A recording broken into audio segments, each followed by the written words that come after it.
Water, one of our most precious resources.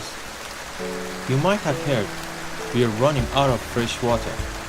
That might sound strange to you if you live in places that water flows freely from tap or shower at any time. Sure, it doesn't seem a big deal. It's always there, right?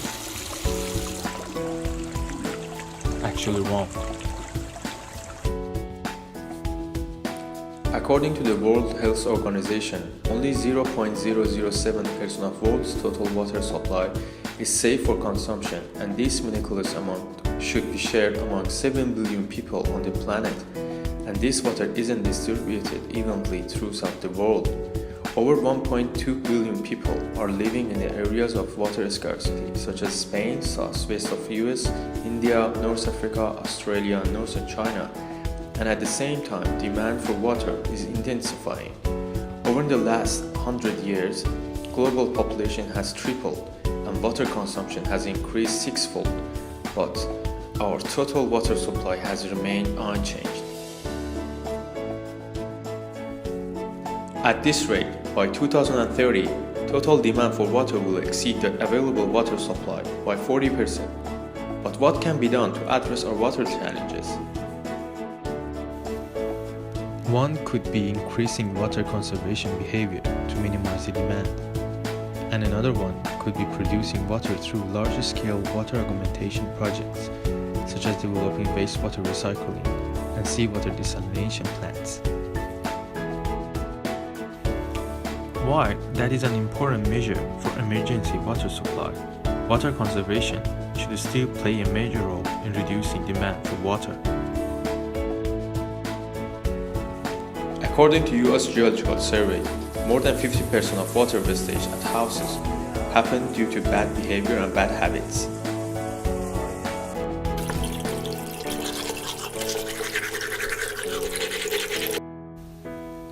How can we change it? Being aware of consumption is the essential first step towards change. But how? 69% of us have no idea about our water consumption. Shower, for example. How much water do you think you use every day for the morning shower?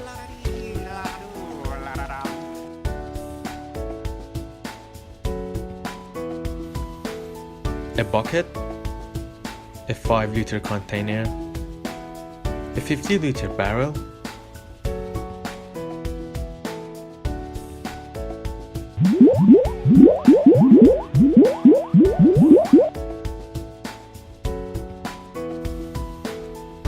Actually, 80 liters of fresh water.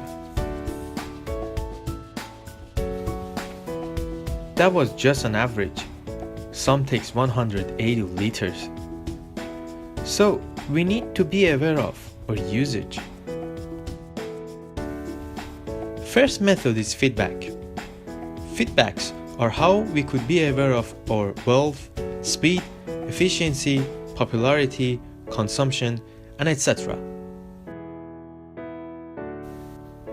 I use feedback method and gamification in order to translate positive attitude towards new good behavior and vice versa. Feedbacks about water consumption leads to motivation to reduce in the region of 5 to 20%.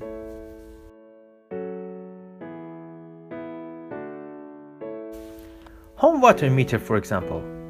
They're often not designed for everyday use, but rather for billing purposes. Thus, most are inaccessible.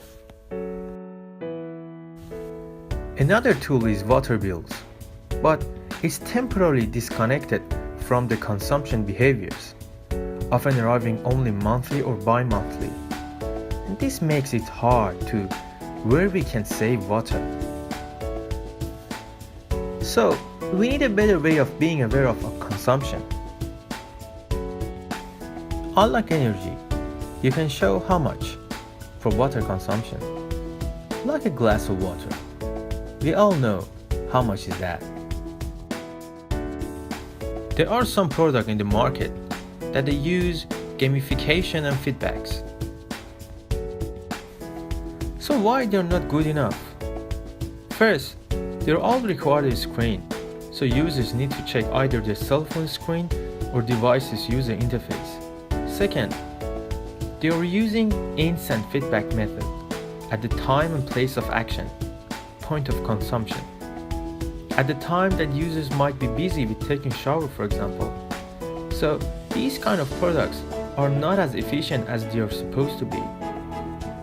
We need a screenless device working with feedbacks as real impacts on the user's mind, out of the place and time of action. As interaction designers, we need to redesign the interaction between humans and machines. Introducing Drop, a gamified eco-feedback design to motivate water-saving behavior for a sustainable future. It consists of two main parts: Drop Fish Tank, Drop Light. Based on Melbourne Water Company tariff, a household consumption of 850 liters and less for a day would consider as a very efficient and good. Between 850 liters and 1,500 liters is normal, and more than 1,500 liters is a poor and bad consumption. And I consider it in the design of Drop Fish Tank.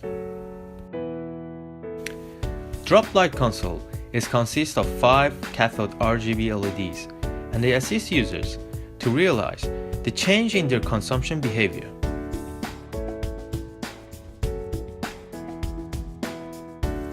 Users start using water. Drop flow meter starts measuring the water consumption. Consumption data is being sent to Arduino. Then Arduino asks water pump to suck or pump the predefined liter of water into fish tank. There are 3 stages for fish tank water level regarding to total water consumption: less than 850, between 850 and 1,500, and more than 1,500. Plus, Drop Lights assist fish tank by its green and red LED lights for medium and lower water level. And last but not least, users would realize their bad behavior.